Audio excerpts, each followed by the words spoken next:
share something, any writers at work memory that comes to mind upon seeing Alright. Well, I can immediately recognize that this is Red Warriors. Yes. One of the writers at work model stories, if I remember. This one was, I do not recall the week, but it was actually quite early in the year. And this one's kind of interesting. So it just depicts like two classes fighting against each other in an inter-class tug-of-war competition. One is red and another is blue, hence the name Red Warriors. The blue team is actually named the Blue Thunders, and to give you a basic sense of the plot, the Blue Thunders are the strong ones, the Red Warriors are the weak ones, and every year they're expected to lose, but then this year, there's somebody on the team that manages to turn the tide for the Red Warriors and make them win and came in clutch, which is actually quite spectacular. I advise you read this yourself sometime, maybe you come to Writers at Work. Red Pen. Is there any story that's connected to Red Pen? It doesn't need to be a story. I remember. Okay. Red pens.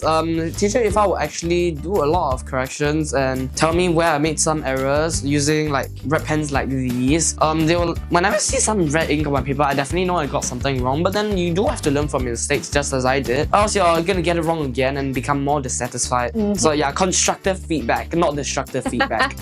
This one actually, I think it's filled with practice papers, but an actual file would have it filled with your own model compositions, your works, your test papers, and any other materials affiliated with Writers at Work.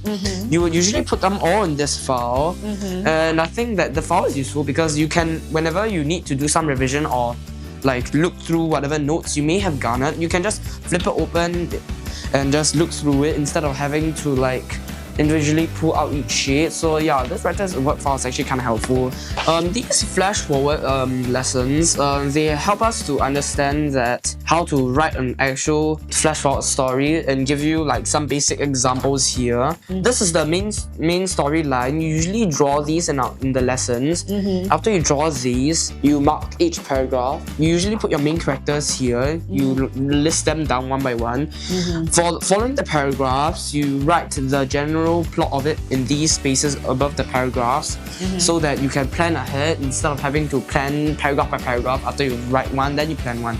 That would be really time consuming, so I suggest before you actually start writing, draw one of these, start planning out immediately, and maybe also try to include some flash forwards notes here. And so that will be helpful for the 50-minute time limit.